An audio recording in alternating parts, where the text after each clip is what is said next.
एक अमूल्य सेवा सर्वांसाठी प्रकाशित. नवे गीत 8वी आवृत्ती आता एका नवीन व आकर्षक स्वरूपात उपलब्ध.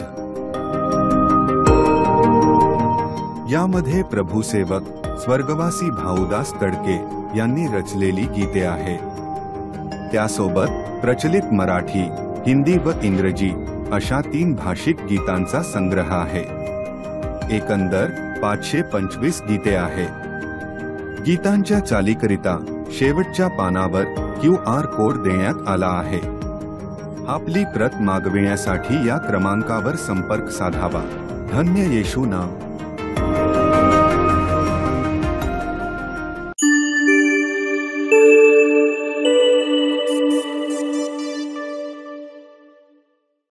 आजच्या सकाळच्या मननासाठी एक वचन आपण पाहणार आहोत आणि त्या वचनाच्या द्वारे आपण एका कुटुंबाविषयी आज सकाळच्या वेळेस पाहणार आहोत. एक कुटुंब जे आहे आणि त्या कुटुंबामधून विशेषतः त्या कुटुंबामधली जी स्त्री जी आहे, ती जी बहीण जी आहे, त्याच्याविषयी आज काही गोष्टी आपण शिकण्याचा आपण प्रयत्न करणार आहोत. प्लस हा जो संदेश जो आहे प्रियांनो, हा विशेषतः माझ्या स्वतःसाठी आहे. तुमच्यासाठी नंतर असेल, परंतु हा संदेश माझ्यासाठी आहे. ज्यावेळेस मी या संदेशाची तयारी करत होतो, पवित्र आत्मा जो आहे मला वारंवार माझ्याकडे तो बोट दाखवत होता की हे बघ सलमान, तुझं कुटुंब तू कसं हँडल करतोय, तू काय केलेलं आहे, तू काय करतोय. आणि या सर्व गोष्टी ह्या कुटुंबाच्या द्वारे मला स्वतःला फार शिकायला भेटले प्रियानो. आणि तेच मी प्रभूचरणी मी प्रार्थना करतो की जे प्रभूने माझ्या अंतःकरणासंगती बोललेलं आहे तेच मी तुमच्या समोर आज मी शेअर करू इच्छितो. तर पहिल्यांदा एक वचन आपण पाहूया आणि त्यानंतर या कुटुंबाकडे आपण जाऊया, जेणेकरून आपल्यालाही अंदाज येईल की मी कोणत्या कुटुंबाविषयी मी बोलू इच्छितो. कृपा करून माझ्या संगती तुम्ही इब्री लोकास पत्र त्याचा 11वा अध्याय काढा. इब्री लोकास पत्र त्याचा 23वा वचन, 11वा अध्याय आणि त्याचं 23वा वचन. Hebrews chapter 11 and verse number 23. पहा, मी ते वचन वाचतो जेणेकरून तुमच्या लक्षामध्ये येईल की मी कोणत्या कुटुंबाविषयी मी बोलतो. पहा, मी ते वचन वाचतो. इब्री 11:23. मोशे जन्मल्यावर त्याच्या आई बापांनी विश्वासाने त्याला 3 महिने लपवून ठेवले, कारण ते बाळ सुंदर आहे असे त्यांनी पाहिले व त्यांना राजाचे आज्ञेचे भय वाटले नाही. या ठिकाणी मोशेच्या कुटुंबाविषयी, किंबहुना मोशे अजून आता जस्ट जन्मलेला आहे, त्याच्या आई वडिलांविषयी या ठिकाणची गोष्ट आहे. त्याच्या आई वडिलांनी जे आहे आपल्या मुलांचं कशा प्रकारे संगोपन केलेलं आहे, कशा प्रकारे आपल्या मुलांना जे आहे त्याच्या आई वडिलांनी जे आहे वाढवलेलं आहे. त्या संदर्भामध्ये ती जी घटना जी आहे ते जे सगळं इन्सिडेंट जे आहे, आपण कृपा करून माझ्या सांगतो तुम्ही निर्गमाचं पुस्तकाकडे या. निर्गमाचं पुस्तक त्याचा 2रा अध्याय आणि त्या 2ऱ्या अध्यायामधून फक्त 2च वचन आपण सुरुवातीचे वाचूया आणि हे वचन वाचून झाल्यानंतर आपण 5 महत्वाच्या गोष्टी मला सकाळच्या वेळेस तुमच्या समोर शेअर ठेवायच्या आहेत. आणि या 5 गोष्टी ज्या आहेत या कुटुंबाच्या संदर्भात आहे आणि आपलं कुटुंब, आपलं वैयक्तिक कुटुंब, मी माझं वैयक्तिक कुटुंब या वचनातून किंवा या मुद्द्यातून मी पाहणार आहे. निर्गमाचं पुस्तक त्याचा 2रा अध्याय, एक्सोडस चॅप्टर नंबर 2. निर्गमाचं पुस्तक 2रा अध्याय, पहिले 2 वचन. आणि लेवीच्या घराण्यातील एका माणसाने जाऊन लेवीची एक मुलगी बायको करून घेतली आणि ती बायको गरोदर राहून तिला मुलगा झाला आणि ते बाळ सुंदर आहे असे तिने पाहिले, तेव्हा तिने त्याला 3 महिने लपवले. या ठिकाणची ती घटना आहे जे हा जो लेखक जो आहे इब्री लोकास पत्रातला, हा जो लेखक ज्या घटनेचा तो नमूद करतोय, ती घटना या अध्यायापासून चालू झालेली आहे. या ठिकाणी सुद्धा त्या आई वडिलांचं नाव नाहीये, म्हणजे निर्गमामध्ये. प्लस जे इब्री लोकास पत्रामध्ये आपण वाचते तिथं सुद्धा आई वडिलांचं नाव नाहीये. मग नेमकं आई वडिलांचं नाव तरी आहे तरी काय? त्यासाठी आपल्याला थोडंसं पुढे जावं लागेल. मी जात नाही, कारण की आपल्या सर्वांना माहिती आहे बापाचं नाव आहे अम्रान आणि आईचं नाव योकेबेद आहे. अम्रान आणि योकेबेद, आणि हे दोघंही जे आहे लेवी वंशातले आहेत. आणि हे लेवी वंशातले असताना ते आता मिस्र राष्ट्रामध्ये गुलाम आहे आणि त्या गुलामगिरीमध्ये हे मोशे हा त्यांच्या घरामध्ये एक बाळ त्यांच्या ठिकाणी जन्माला आलेला आहे. प्रियानो, हे म्हणजे ह्यांचं प्रवास चालू होण्याच्या अगोदर थोडस आपण मी पाठीमागं तुम्हाला मी घेऊन जाऊ इच्छितो प्रियानो. हे जे कुटुंब जे आहे अम्रान आणि योकोविचचं, हे कुटुंब जे आहे मिसर राष्ट्रामध्ये राहत होतं. आणि तुम्ही जर पहिल्या अध्यायामध्ये जर पाहाल तर त्या ठिकाणी त्यांचं जे जीवन जे आहे, त्यांचं जे वास्तव्य आहे ना, फार कठीण परिस्थितीमध्ये ते त्या ठिकाणी राहत आहे. आपण जर पहिला अध्याय जर पाहाल आणि मी मुद्दे मी वाचतो. 11व्या वचनामध्ये लिहिलेलं आहे, ते ओझ्याने दबून गेलेले होते. का ओझ्याने दबून गेलेले होते? कारण की त्यांचा व्यवसाय जो होता वीट बनवण्याचा होता. ते जे मुकादम जे होते त्यांना फार त्रास देत होते. बघा त्या ठिकाणी म्हणलेले 11व्या वचनात, ओझ्याने जाचण्यासाठी 11व्या वचनामध्ये प्लस 12 त्यांना जाचले, तसे तसे ते पुष्कळ पट होऊ लागले. 13 वचन, कठोरपणाने चाकरी करून घेतली. आणि 14 वचन, त्यांचा जीव दुःखित झालेला होता.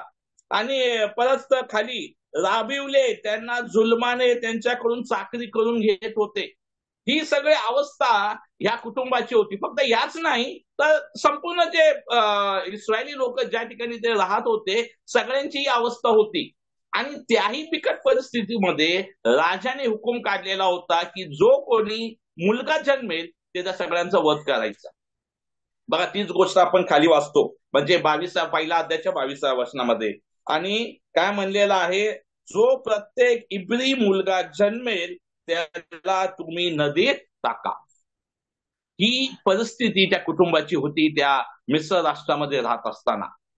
आणि ही परिस्थिती आहे, ह्या परिस्थितीमध्ये आता मोशेचा जन्म झालेला आहे. या परिस्थितीमध्ये जस्ट कल्पना करा प्रियानो की या कुटुंबाची काय अवस्था झालेली असावी. हे जे कुटुंब जे आहे कोणत्या बिकट परिस्थितीमध्ये आहे. एक गुलाम म्हणून दुसऱ्या परदेशामध्ये आहे. त्यांचा व्यवसाय जो आहे वीटभट्टीचा आहे, विटा बनवण्याचा आहे.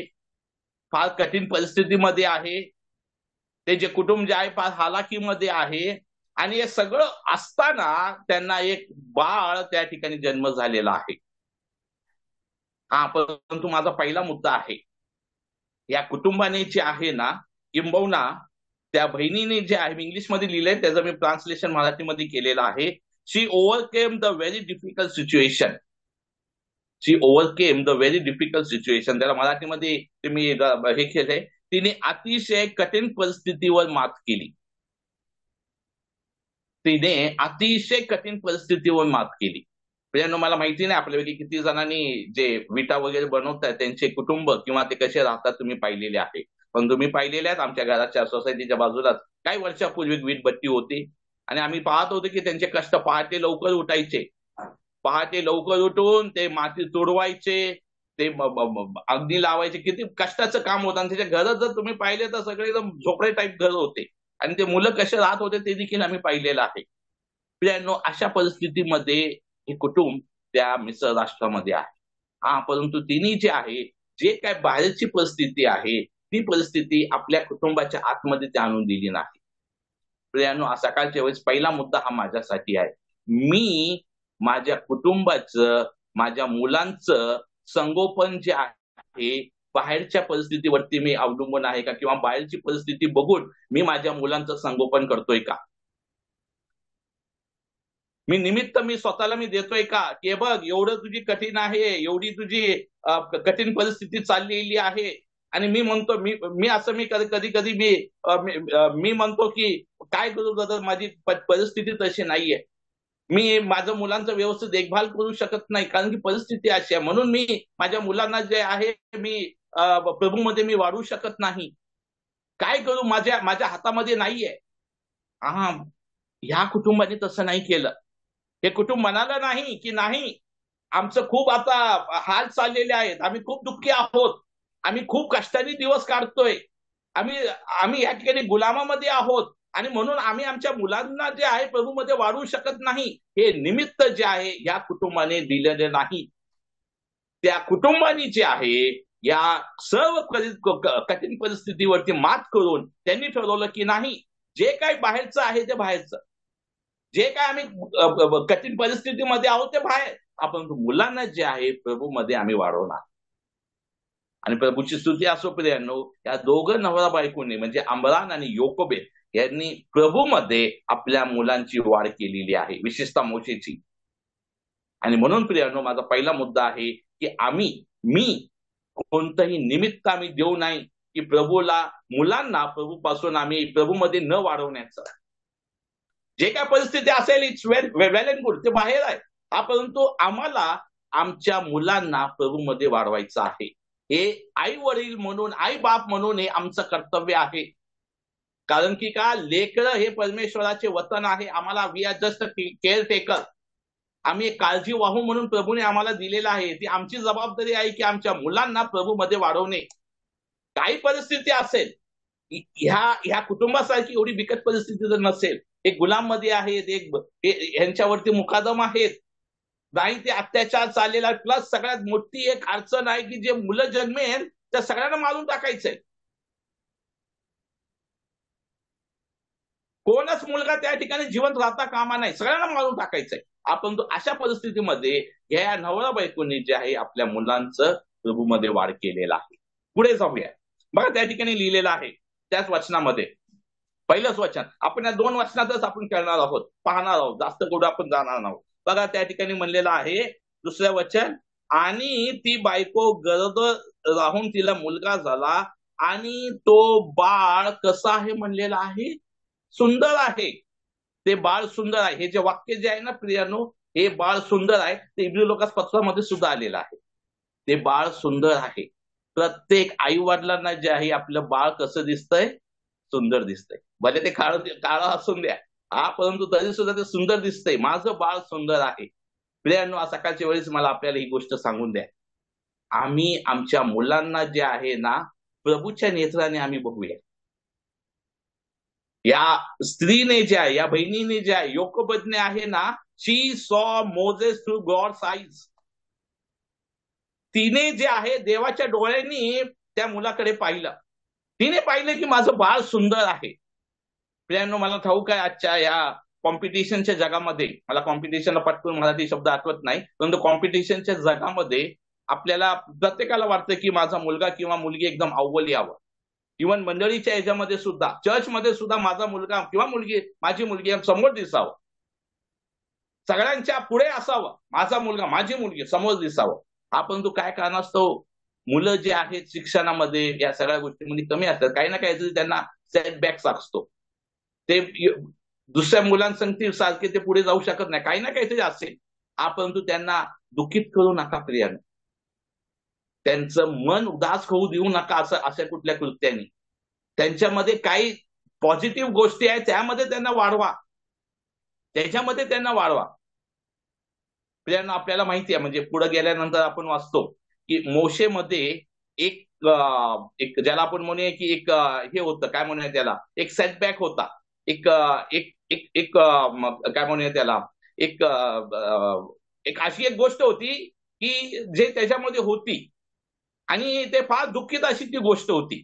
आणि ती कोणती होती माहितीये का? ज्यावेळेस देवाने मोशेला निवडलं आणि देवाने मोशेला म्हणलं की तू जा त्या राजासमोर, तू बोल. परंतु मोशे काय म्हणाला, मी कसा आहे म्हणलेला आहे, मी जड जिभेचा आहे, मी बोबडा आहे, मला बोलता येत नाही. कदाचित हे त्याच्या आई वडिलांनी लहानपणी पाहिलं असेल की बाबा आमचं बाळ जे आहे त्याला व्यवस्थित बोलता येत नाही, हे असं आहे. परंतु तरी सुद्धा त्यांनी ही जी गोष्ट मोशेला कधी जाणीव करून दिली नाही, तो असा आहे, तू तसा आहे, नाही.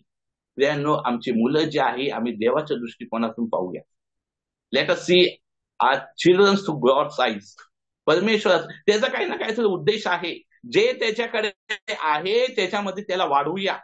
आणि ते बाळ देवाने जे मला दिलेलं आहे, मुलगा असून दे किंवा मुलगी असून दे, ते प्रभूमध्ये वाढवणे, त्याचं चांगले गुण पाहणे आणि त्याच्यामध्ये त्याला वाढवणे, हे तुमचं माझं कर्तव्य आहे प्रियानो. फक्त शिक्षणामध्येच नाही तर त्याच्या आत्मिक जीवनामध्ये सुद्धा आमचं त्याच्यामध्ये वाढ होणे, प्रभूमध्ये वाढवणे, हे प्रत्येक आई वडिलांचं कर्तव्य आहे प्रियानो. तिसऱ्या मुद्द्याकडे आपण जाऊया. पहा प्रियानो, त्या ठिकाणी लिहिलेलं आहे, ते बाळ सुंदर आहे असे तिने पाहिलं. दुसरं वचन, तेव्हा तिने त्याला 3 महिने लपवले. त्या बाळाला तिने म्हणलेला आहे, त्यांनी नाही, तिने 3 महिने लपवले. योकोबेदने जे आहे मोशेला 3 महिने लपवले. ज्यांना ज्यांना मुलं आहेत त्यांना या गोष्टीची चांगली कल्पना असेल, किंवा आजच्या काळामध्ये सुद्धा हे जर आपण कंपॅरिझन केलं, तुलना केली तरी लक्षामध्ये येईल. मोशे हा अम्बरान आणि योकेबेदचा हा कितवा मुलगा होता? जस बंधू एबिनजरने मला बोट दाखवून सांगितलं तरी चालेल. कितवा मुलगा होता? तिसरा मुलगा होता. पहिला जो झाला होता ते होती मरियम, सेकंड झालेला होता तो होता अरोन, आणि तिसरा होता मोशे. आणि ज्यावेळेस तिसरं मूल होतं ते थोडस आई वडिलांना कसं होतं, थोडस जड होतंय.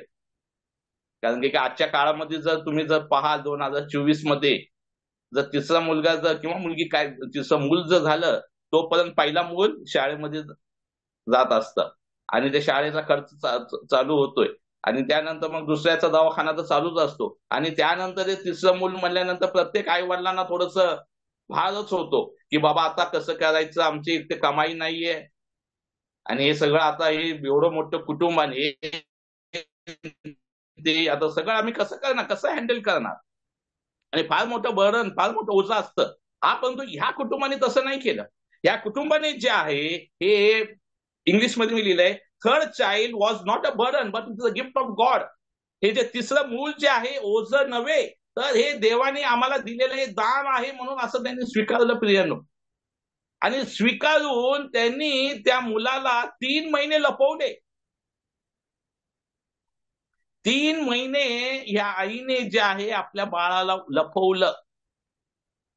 तसं जर पाहिलं जर असतं प्रियानो, तिला जर म्हणजे मोशेला जर लपवायचं नसतं तर तिने काय केलं असतं, तिने त्या बाळाला देऊन टाकलं असतं, मोशे केला असता, हे कुटुंब वाचलं असतं, किंवा हे नवरा बायको वाचले असते. पण तसं केलं नाही त्यांनी 3 महिने लपवले. तीच गोष्ट आपण इब्री लोकासपत्रामध्ये वाचतो की विश्वासाने त्यांनी 3 महिने लपवले. विश्वासाने ह्या पती पत्नीने निर्णय घेतला की आम्ही जे आहोत, आमच्या मुलांना जे आहे, या मुलाला जे आहे मी वाचवणार आहे. आज सकाळच्या वेळेस मला हाच मुद्दा मला आपल्या समोर ठेवायचा आहे की आम्ही आमच्या मुलांना प्रभूमध्ये वाढवण्यासाठी आम्ही काय करतोय. आम्ही आमच्या मुलांना प्रभूमध्ये वचन सांगण्यासाठी किंवा वचनामध्ये वाढवण्यासाठी आम्ही काय करतोय.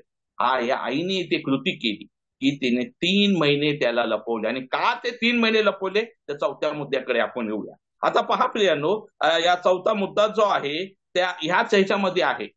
या 3 महिन्यामध्ये प्रियानो, चौथा मुद्दा जो आहे, या 3 महिने जे आहे ती पहिल्या दिवसापासून ते 3 महिन्यापर्यंत हे आई जी आहे विशेषतः ती प्रार्थना करीत होती.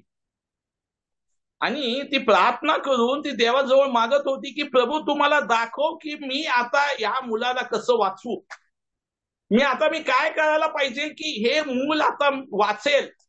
हे त्या राजाचं, कारण की काय इब्री लोकासपत्रामध्ये म्हणलेलं आहे की त्यांनी त्या राजाच्या हुकूमला ते घाबरले नाही.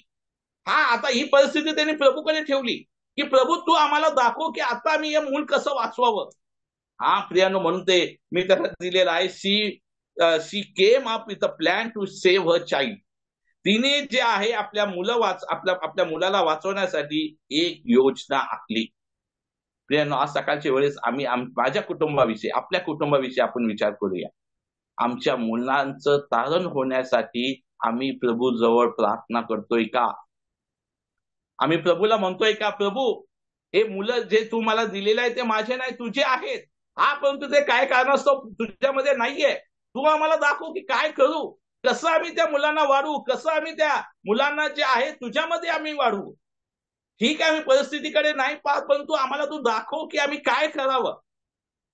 3 महिने प्रियानो, हे जे कुटुंब जे आहे ह्या गोष्टीसाठी प्रार्थना करत होते की प्रभू तू आम्हाला दाखव कसं आम्ही ह्या मुलांना जे आहे, ह्या मुलाला जे आहे वाचावं. कारण की का, जोपर्यंत राजाचा हा अध्यादेश आलेला होता तोपर्यंत अरोन आणि मरियम झालेले होते, ते सेफ होते. परंतु आता मोशेची त्यांना काळजी होती की मोशे कसा वाचणार, हा जो तिसरा जो माझा मुलगा जो आहे हा कसा वाचणार, आणि तो त्यांची काळजी होती. आणि प्रियानो, 3 महिन्याच्या नंतर देवाने त्यांना योजना दाखवली. हा जो आहे हा 5वा मुद्दा आहे.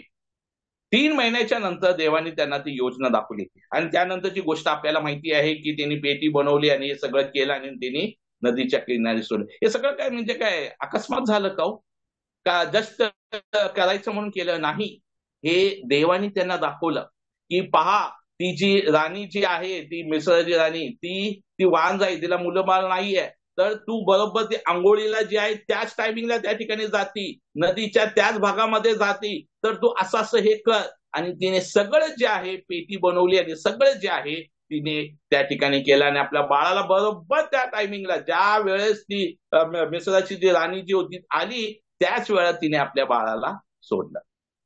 प्रियानो, हे आहे प्रभूचा हात त्या कुटुंबावरती. प्रभू आम्हाला मार्ग दाखवतो आणि प्रभूने या योकोबेदला आणि अमरांना जे आहे ते मार्ग दाखवला आणि बरोबर त्या राणीच्या आंघोळीच्या वेळेसच तिने त्या बाळाला त्या ठिकाणी सोडून दिलं. आणि आपल्याला मग पुढची गोष्ट माहिती आहे की त्याने पाहिलं आणि मग नंतर मरियम गेली आणि म्हणाली की मी तुम्हाला दाई आणू का? ती म्हणाली ठीक आहे. मग हीच आली, तिची आईच आली आणि मग तिने म्हणले की जा या बाळाला तू दूध पाज आणि तो मोठा झाल्यानंतर मला तू माझ्या पैसे आणून दे. प्रियानो, मरियम योकेबेदने जे आहे 3 महिन्यापासून ते ते बाळ वाढेपर्यंत बनलेलं आहे बघा. 9व्या वर्षाचा शेवटचा भाग, त्याला स्तन पाजू लागली आणि बाळ मोठा झाल्यावर तेव्हा तिने त्याला फारोच्या मुलीकडे आणून दिले. एक लिमिटेड टाइम होता प्रियानो योकोबेदकडे. त्याच लिमिटेड पिरियड मध्ये तिला जे आहे प्रभूची ओळख आपल्या बाळाला करून द्यायची होती. या ठिकाणी पुष्कळशा बहिणी आहेत आणि आपण समजदार लोक आहोत. एक मूल जे आहे किती वर्षापर्यंत दूध पिते आपल्या आईचं? जास्तीत जास्त 5-6 वर्ष. त्या गोष्टीचा मला अनुभव आहे, आमच्या बारक्या मुलाकडून मला ते माहिती झालेलं आहे. जास्तीत जास्त जोपर्यंत फर्स्ट स्टँडर्ड मध्ये जात नाही किंवा प्ले ग्रुप सिनियर केजी पर्यंत असो तोपर्यंत. 3 महिन्यापासून ते 4-5 वर्षाच्या होईपर्यंत योकोबेदने जे आहे आपल्या मुलाला जे आहे देवाच्या गोष्टी शिकवल्या. म्हणून त्या ठिकाणी म्हणलेलं आहे she poured her life and faith in a limited time. तिने जे आहे आपला जीव आणि विश्वास मर्यादित वेळेत आपल्या मुलाला दिला. लिमिटेड टाइम, तिच्यापाशी तेवढाच वेळ होता, जास्त वेळ नव्हता, पण तेवढ्याशा वेळामध्ये योकोबेदने जे आहे आपल्या मुलाला आपल्या देवाविषयी सांगितलं. हे कशाहून आपण ओळखतो? कारण की काय, ज्यावेळेस मोशे प्रौढ झाला, मोठा झाला आणि या सगळ्या म्हणजे तो एकदम यंग झाला, त्यानंतर बघा तर काय म्हणलेलं 11 वचन, एकच वचन वाचून मी बंद करतो ब्रदर. 11 वचन, आणि त्या दिवसामध्ये असे झाले की मोशे प्रौढ झाल्यावर आपल्या कुणाकडे गेलेला आहे? तो भाऊबंधाकडे. मोशेला आता फुल ह्याच्यामध्ये आहे, तो एकदम ज्याला आपण म्हणूया की त्याचे एज्युकेशन, त्याचं शिक्षण पूर्ण झालेलं आहे, त्याचं सगळं काय झालेलं आहे. आता तो कोणत्याही क्षेत्रामध्ये जाऊ शकतो, राजा होऊ शकला असता, पण त्याकडे न जाता मोशे जो आहे कुणाकडे गेलेला आहे? आपल्या भाऊबंधाकडे. आणि त्याला कोणी सांगितलंय आपले भाऊबंध आहेत? नॅचरली त्याची आईनी सांगितलं. प्रियानो, आज सकाळच्या वेळेस आम्ही आमच्या स्वतःच्या कुटुंबाकडे, आपल्या मुलांकडे आपण बघूया. खरोखर आमचे मुलं जे आहेत प्रभूमध्ये वाढत आहेत का? त्यांना प्रभूची ओळख आमच्या कुटुंबाकडून व्हायला पाहिजे. ही जबाबदारी प्रियानो आपण संडे स्कूलच्या टीचरकडे किंवा नाही तर दुसऱ्या अंकलकडे किंवा माझ्या आई वडिलांकडे, त्यांच्या आजी आजोबांकडे देऊ नका. ही जबाबदारी प्रत्येक आई वडिलांची आहे की आपल्या आई वडिलांनी जे आहे आपल्या मुलांना पहिल्यांदा सुवार्ता त्यांनी सांगायला पाहिजे. ही त्यांची जबाबदारी आहे. आई वडील ह्या नात्याने आम्हाला जे आहे प्रभूची ओळख आपल्या मुलांना करून द्यायला पाहिजे. आम्ही आमच्या मुलांविषयी आम्ही फार हे करतोय, फ्युचर विषयी आम्ही विचार करतोय. चांगल्या कॉलेज, चांगलं स्कूल, चांगलं युनिव्हर्सिटी, जरी आमची ऐपत नसली तरी सुद्धा आम्ही लोन काढून त्यांना शिक्षण देतो की बाबा तू शिक, काहीतरी हो, जे मी झालं नाही तू हो, चांगल्या ठिकाणी तू जॉब कर. सगळं काय मी पाहतो, आपण तुम्ही प्रभूच्या गोष्टीविषयी मी पाहत नाही प्रियानो. खरोखर एकच वाक्य मी म्हणतो आणि मी बंद करतो. Are your children walking in the Lord because of your faith? Are your children walking in the Lord because of your faith? आपली मुले आपल्या विश्वासामुळे प्रभूमध्ये चालत आहेत का? प्रियानो, हा प्रश्न तुमच्यासाठी, माझ्यासाठी आहे प्लस तुमच्यासाठी आहे. खरोखर आम्ही आमच्या कुटुंबाविषयी विचार करूया आणि जे कुटुंब आम्हाला प्रभूमध्ये दिलेलं आहे, प्रभूने दिलेलं आहे, ते प्रभूला आम्ही परत सोपवून आपण प्रभूच्या नावाचा आपण गौरव करू.